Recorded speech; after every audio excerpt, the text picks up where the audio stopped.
Précédemment, dans le système.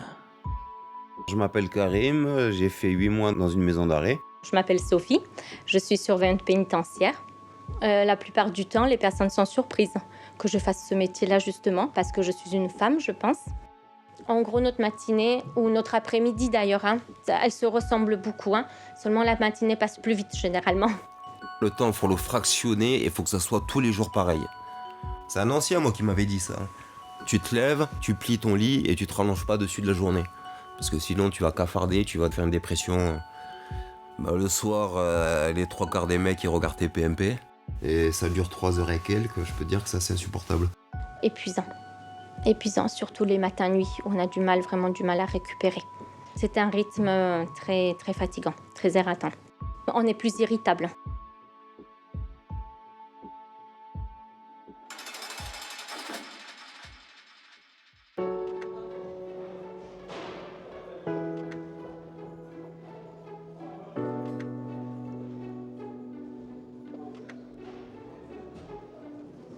Les surveillants ne sont pas bien vus.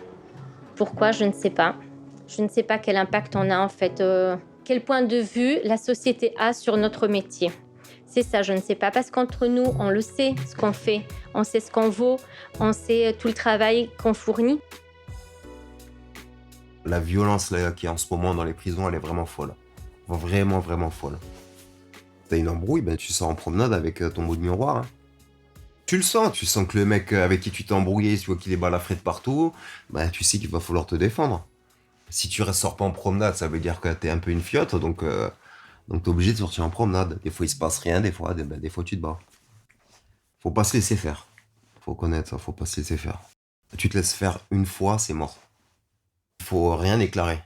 Faut pas déclarer ton tabac, faut pas déclarer ton shit, parce qu'il y a de plus en plus d'indigence, beaucoup de clandestins qui ont rien, et ça dépouille sec en promenade. Le mec un peu naïf qui sort avec son paquet de tabac roulé plein en promenade, il va se faire essorer. Et tu mets une cigarette dans ta chaussette et c'est tout. Même des fois, moi je sortais en promenade sans tabac. Moi je disais que j'avais rien. En promenade, tu vas pas t'amuser à tourner en contresens. Tourner dans le même sens. Faire attention à des pièges, parce qu'il y a des mecs qui vont te dire tiens, je te donne du shit, va attraper les yo-yo par-dessus le grillage. Ça jette le shit, la coke et les médocs. Et ils passent par-dessus. Il y a des gens avec des raquettes de tennis tous les jours, matin et soir, qui jettent des colis dans la promenade. Et des fois, t'as des colis qui sont coincés dans les barbelés. Alors ils prennent des indigents ou des clochards et ils les font monter au barbelé pour les ramasser. Ça, faut pas tomber dans ces pièges, faut pas rendre service. Faut être sans pitié. Dans la mesure du possible, en restant poli. Mais être sans pitié, sinon t'es une victime. Quelles sont les règles de sécurité? Ne jamais lâcher sa clé. Ne jamais la poser, mettre toujours un pied derrière la porte parce qu'on ne sait pas du tout ce qui peut nous attendre derrière. Bien vérifier quand on a fermé la porte qu'elle est bien fermée. En maison d'arrêt, je parle. Après, en centre de détention, ça se passe différemment. Garder une certaine distance face à la personne qu'on a en face de nous. Elle ne doit pas nous toucher, mais moi non plus, je n'ai pas à la toucher. Sauf si elle force le passage, entre parenthèses. À ce moment-là, on peut lui barrer le passage, mais elle n'a pas à nous toucher. Si elle nous touche, il y a contact et là, on peut... Alors, il y a agression et agression, forcément. Mais on peut considérer ça quand même comme une agression. Ils n'ont pas à nous toucher, nous, on ne les touche pas. Tu te mêles pas des affaires des autres. Tu t'assois jamais sur un lit qui n'est pas à toi. Quand t'arrives dans une cellule, surtout pas. T'enlèves tes chaussures direct. Déjà, 2 personnes dans 9 mètres carrés quotidiennement, c'est difficile. Maintenant, ils sont 3. Donc, imaginez-vous 9 mètres carrés avec 3 personnes tout le temps. Forcément, ça dégénère. Tout le monde ne peut pas s'entendre avec tout le monde. C'est ça qui est le plus difficile à gérer au quotidien. Parce que la proximité, à force, au bout d'un moment, ça clash. Ça clash forcément, ça clash entre eux. Du coup, ça clash aussi parfois avec nous. Même si on y est pour rien ou qu'on est juste de passage, qu'on est là, qu'on ouvre la porte, on en prend plein la tête. C'est pas de notre faute. C'est parce qu'on nous les envoie et qu'on est bien obligé de les recevoir, ces personnes-là. Mais on ne peut pas les mettre ailleurs. Donc, on est bien obligé de faire avec. Comment te dire, moi le fou que j'ai eu en cellule, j'ai eu un fou, un mec arrivé, un clando, déjà les mouvements ils se font à 7h du matin ou à 13h, les mouvements de cellule. Et là il nous l'a envoyé à 19h. Et clac, clac, ils l'ont jeté dans la cellule, ils ont refermé derrière. Et on a vu que le mec, c'était un clandestin qui allait être expulsé. Donc tous, faut savoir qu'ils se balafrent le ventre, ils se mettent les tripes à l'air pour pouvoir rester en France ou que retarder leur expulsion. Donc on venait à peine de lui mettre les broches, il était un peu voûté comme ça. Et puis dans sa tête, ça allait pas. Première nuit, ça va. Deuxième jour, il commence à parler à la téloche. Et puis j'étais sur mon lit, je vois qu'il prend un verre, il le pète sur la tête de mon pote. Après, il pète une assiette. On a dû l'attacher, lui mettre plein de coups de fourchette dans les jambes, tu sais, pour le calmer. Et voilà, et attendre. Parce qu'il faut savoir que la nuit, il n'y a pas de surveillant en prison. De 23h à 5h du matin, t'as personne. Donc il a fallu l'attacher, il y avait du verre, du sang partout dans la cellule, il a fallu l'attacher, le maîtriser, le temps que les matons à la première relève, elle arrive, quoi. Ben, ils disent rien, là ils ont vu que c'était un fou, qu'il était en crise, ils l'ont pris, ils l'ont changé de cellule.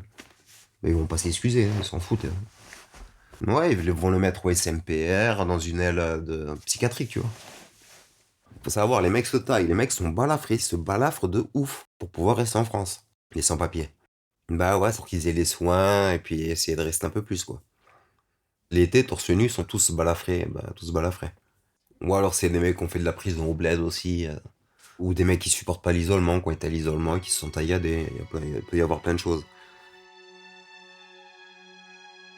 Une personne sous la douche s'est fait taillader et c'était choquant pour moi. J'aurais jamais pensé qu'il puisse en arriver là. En fait, je m'imaginais pas ce côté-là de mon travail et de ce qui pouvait se passer réellement en prison. C'était mon étage. Donc c'est moi qui suis intervenue en premier lieu. Bien sûr, j'ai sonné l'alarme, j'ai averti tout le monde, donc tout le monde est monté. Et la personne a été prise en charge tout de suite. Après, il y a enquête, forcément. Vu que ça s'est passé dans des douches communes, difficile de savoir qui a fait quoi. Des interrogatoires ont été faits par les gendarmes, aussi bien moi que les détenus. Donc il y a une vraie enquête qui a été ouverte après, oui. Choc fort parce que c'était vraiment pas très beau à voir, hein. Il y a la peau qui pendait, la main complètement taillée. Choc et en même temps, on m'a dit que j'avais très, très bien réagi. Donc dans des situations pareilles, enfin dans une situation pareille, j'étais quand même assez fière de moi d'avoir pu surmonter ça et d'avoir pu réagir de suite, hein, de ne pas m'être effondrée ou être totalement paniquée. Mais je m'en souviendrai toujours. Oui, vraiment, je m'en souviendrai toujours de cet incident-là. Parce qu'en maison d'arrêt, c'est le tout venant, c'est tout le monde.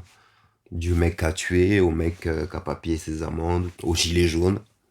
Ouais, il y a quelques-uns. Et puis il y a une volonté politique de leur faire du mal, hein.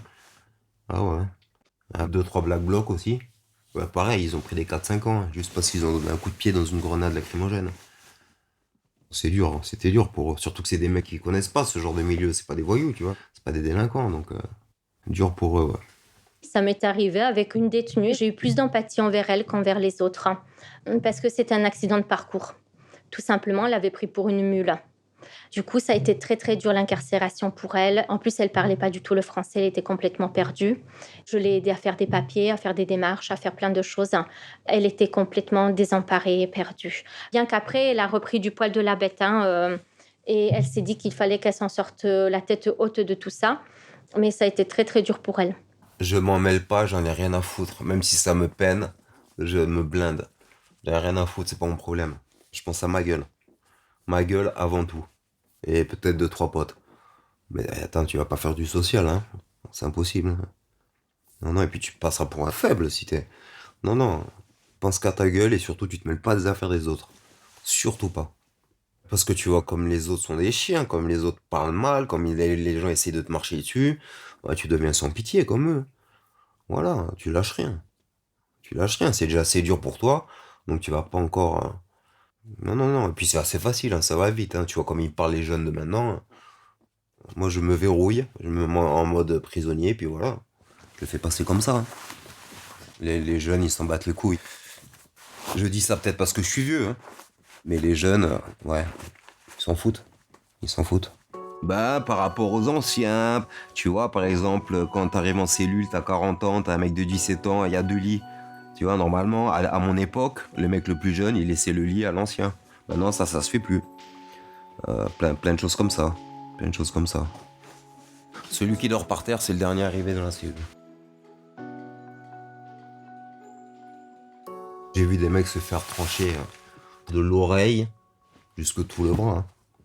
Se faire ouvrir la joue, où tu voyais les dents. des gros KO, des mecs qui te tombent à 10 dessus. C'est pas mano à mano, je te défie, toi, la promenade, toi et moi. Non, c'est 10 mecs qui te tombent dessus dans l'escalier, qui te défoncent. Pété. Et puis comme les matons, ils ont pas le droit de rentrer dans la promenade parce qu'ils sont en sous-nombre, et le mec se fait enlever ses chaussures, se fait dépouiller, puis tu traînes son corps à la porte pour qu'il soit soigné. Ils rentrent pas dans la promenade, les matons. En France, c'est comme ça. Personne n'intervient. Effectivement, il y a des moments où on ne peut pas intervenir. Les bagarres en cours de promenade, c'est malheureusement parfois vrai. Parfois parce qu'ils sont très nombreux en promenade. Parfois parce qu'on ne sait pas si c'est une simulation ou pas une simulation pour pouvoir nous agresser ou pas. On ne sait pas trop ce qui se passe en fait. Les cours de promenade sont très étendus, sont très grandes, ils sont très nombreux. Mais souvent, il y a des mecs de 2 ou 3 anciens qui interviennent, tu sais, qui arrivent à avoir un pouvoir sur les jeunes. Mais sinon ouais, le mec il se fait tomber à 10, ouais, il est KO, il le tire à la porte, et voilà. Et ça, c'est tous les jours. Tous les jours, t'as un mec qui se fait planter, un mec qui se fait... Tous les jours. Et de plus en plus. Ça m'a choqué, ouais, c'est de plus en plus violent. Maintenant, on va quand même à tout prix essayer de faire quelque chose, à savoir qu'on ne peut pas intervenir non plus comme ça spontanément, qu'il faut qu'on s'organise, qu'il faut parfois qu'on s'habille. On a des habits d'intervention, on va dire, des uniformes d'intervention pour justement se protéger des coups de poignard, enfin plein de choses qu'il faut mettre en place avant d'intervenir sur des grandes, sur des grands espaces. L'intervention sera différente en cellules, bien sûr, ou sur une coursive où ils sont que 3 ou 2 personnes, ou une personne, forcément, c'est pas la même chose, non. Et il y en a eu 3 cas de suicide, mais ils n'en parlent pas. On n'en parle pas. Ils n'ont pas intérêt à en parler. Et puis au mitard, ça torture, faut le dire. Les gens ne le savent pas, mais au mitard, les matons du mitard, c'est des sadiques. Ils peuvent venir te mettre une branlée, te foutre à poil et te foutre une branlée à 4 heures du matin pour rien. Ça existe encore en France. On te torture. On te défonce la gueule. Tu peux pas porter plainte en France parce que ta parole de taulard contre l'institution pénitentiaire, elle vaut rien. Donc ils sont en impunité totale presque, à part si tu le gars et que c'est prouvé et qu'il y a une enquête. Mais sinon, il n'y a jamais d'enquête, il n'y a rien. Moi, j'ai vu des mecs remonter du mitard dans un état, on leur crache dans la bouffe, on leur met des coups de lacrymo sous la porte, ils prennent des énormes branlées. Pas évident, pas évident. À tel point que je sortais en promenade que le matin à 8h à la fraîche tranquille et puis après je reste en cellule pour me tenir loin des embrouilles. C'est le seul moyen.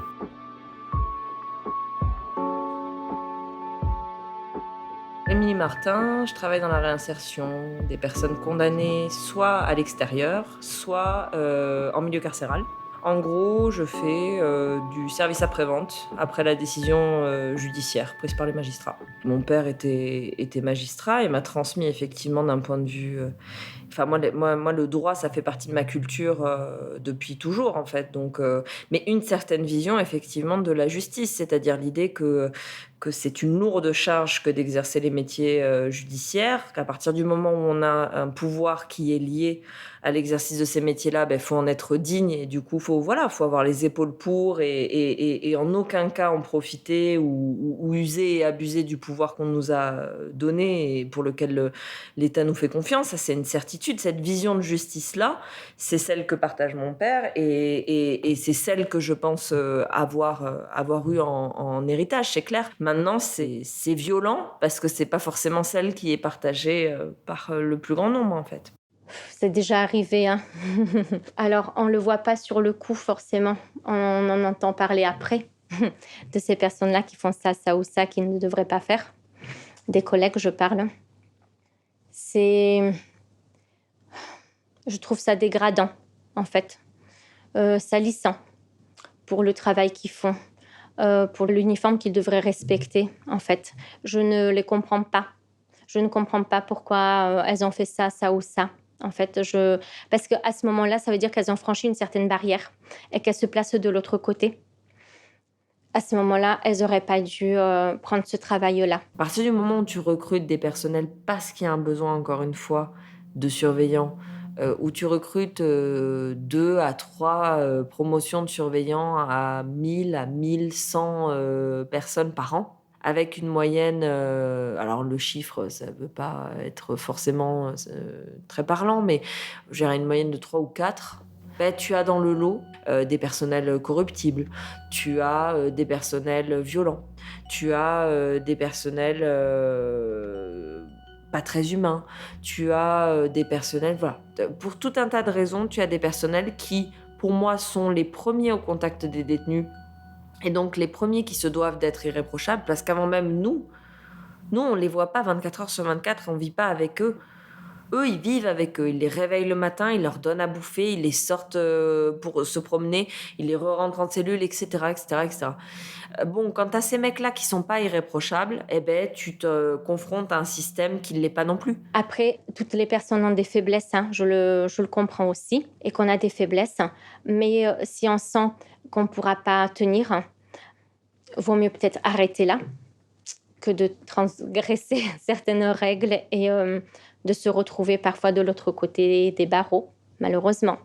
Ces personnes-là, du coup, ne sont pas très bien vues par la suite. Forcément, on va prendre nos distances. Et ouais, c'est comme si ça laissait notre boulot, notre travail. Donc forcément, on va pas être très sympa avec. On va être déçus par rapport à ce qu'elles ont pu faire en fait. On se pose beaucoup la question pourquoi elles ont passé le cap, pourquoi elles sont arrivées là. Parfois par nécessité, hein. Mais il y a toujours d'autres solutions que de faire ça. Mais comme je vous ai dit, je pense qu'il y a des personnes qui sont plus faibles que d'autres et qui se laissent avoir, tout simplement. Peut-être l'appât du gain aussi, je ne sais pas. Peut-être des problèmes d'argent aussi, justement, qui incitent à. Et puis, on rentre peut-être dans un engrenage. On l'a fait une fois, on l'a fait 2 fois, on l'a fait 3 fois. Et puis, on s'en sort plus. Parce qu'on l'a fait tellement de fois qu'on ne peut plus s'en sortir, en fait. C'est trop tard pour faire machine arrière. Parce que je dis pas que les détenus sont irréprochables. Mais enfin, si en face d'eux, ils ont un mec qui va prendre un tout petit billet pour faire passer ceci, pour faire passer cela. Mais encore une fois, le mec qui est payé 1500 ou 1400 euros hors heure sup pour faire ce taf-là, mais moi, je le fais pas. Enfin, faut pas déconner. Pour te faire insulter, cracher dessus, parler comme une merde les 3 quarts de la journée... Faut toute proportion garder, je le fais pas. Donc ça part d'une valorisation de cette fonction du surveillant, et puis d'une meilleure formation du coup, et recrutement surtout. Et puis voilà, ça engendrera une considération et du coup un travail plus adapté par rapport au public des détenus.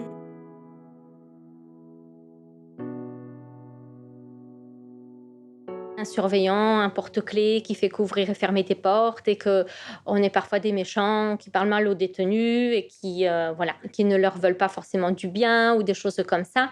Je pense que de toute façon, ça restera quelque part ancré et qu'on aura du mal à transformer les mentalités. Et puis les matons, c'est plus les mêmes. On voit que ça a baissé, le recrutement des matons a baissé.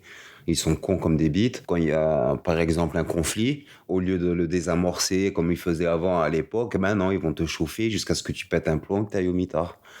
Et les matons sont vachement plus durs. Bon, pas tous, hein, c'est comme partout, hein, mais je les ai trouvés bien cons là cette fois-ci. Un maton qui t'a dans le nez, par exemple, il peut, à l'heure de la promenade, il peut juste entrouvrir. Tu veux sortir, ouais, paf, il te referme la porte au nez. Voilà, et là, tu peux rien faire. Tu peux rien faire. Les détenus, forcément, ils nous en veulent. Les familles des détenus, parfois aussi, nous en veulent, alors qu'on n'est pas là pour leur mettre des bâtons dans les roues. Parfois, c'est lourd aussi à porter, que tout le monde nous en veut et qu'on n'est pas, comment dire, on est le dernier maillon de la chaîne, mais on n'est pas là pour... On a un travail qui est difficile et je pense que les personnes ne s'en rendent pas compte. Tout ce qu'on peut faire, en fait, derrière notre uniforme, ce qu'on représente. Tant qu'on ne l'a pas vécu, on ne peut pas savoir. Parce que la prison, c'est comme le sexe. Hein. Si tu l'as pas fait, tu connais pas. Hein. Faut y passer, quoi. Et leur dire d'éviter d'y passer parce qu'ils vont dérouiller. Après, ça sera plus jamais les mêmes. Hein. Après, ça sera plus jamais les mêmes. Ça peut rendre méchant. Ah bah des fois il y a des matons qui glissent, hein. Un jeune qui est en mandat de dépôt, qui va peut-être prendre une grosse peine, le maton lui répond pas ou lui aurait au nez, des fois il défonce le maton, hein. C'est une façon un exutoire, une façon un peu de montrer que t'existes, que t'es vivant, parce que des fois c'est dur, hein. Faut pas oublier que t'as des mecs, ils vont peut-être prendre 30 ans, ils sont en mandat de dépôt, ils vont peut-être prendre 30 ans. Donc un maton, qu'est-ce qu'il va lui faire? Un mec qui a pris 2 fois perpète, le maton, qu'est-ce qu'il va lui faire? Tu vois ce que je veux dire? C'est un autre C'est un métier où il y a beaucoup de relations humaines en fait. Vraiment, beaucoup de relationnel. Énormément même. Bah, le seul lien, c'est qu'il peut faire passer un papier. Voilà, tu vas demander ton pécule, par exemple, pour savoir où t'en es. Tu vas lui donner à 7h du matin ou à 13h et basta. Quand ils sont plantés dans tes cachetons, quand l'infirmerie s'est plantée dans tes cachetons, eh ben, tu le dis au maton pour qu'en fin d'après-midi, après la promenade, tu puisses aller au SMPR réparer le truc. Mais t'as des matons qui veulent pas le faire.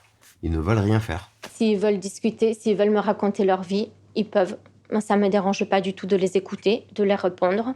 Parfois, ils demandent des conseils, pas sur leur vie personnelle forcément, mais des conseils sur des papiers à faire, des documents à remplir, des conseils sur leur jugement, enfin plein de choses. Mais moi, je m'arrête au beau temps et au soleil dehors. On est là aussi pour les écouter, il n'y a pas de souci. On peut parler.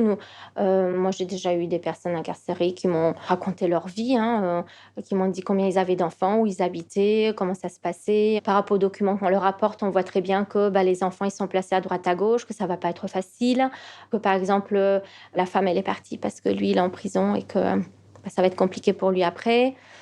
Oui, forcément. On discute et s'ils ont besoin de discuter, on est là aussi pour écouter, pas seulement pour les enfermer, les faire sortir ou des choses comme ça. Mais il faut aussi avoir le temps de pouvoir le faire. Et le temps, bien souvent, c'est ce qui nous manque. Parce que je reviens toujours à la même chose, mais on manque de personnel. Donc, on peut s'attarder. Quand tout va bien, on peut s'attarder et discuter.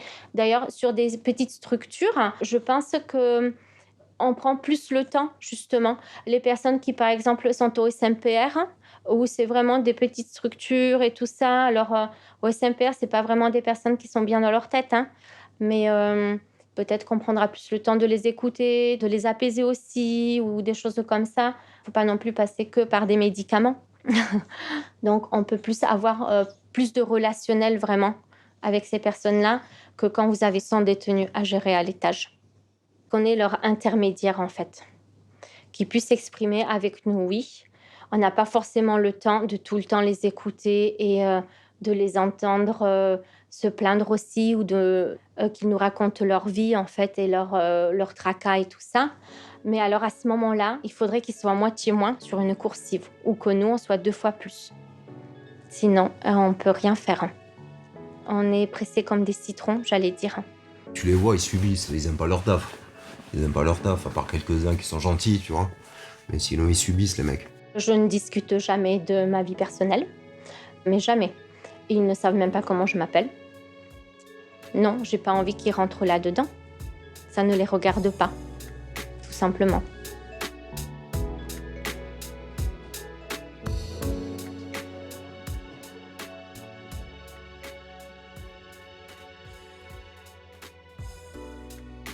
Vous venez d'écouter Le Système, un podcast d'Élise Costa et Mathilde Largetot, produit et réalisé par Slate.fr sous la direction de Christophe Caron et Benjamin Septem-Ours. La musique est signée Arnaud Denzler.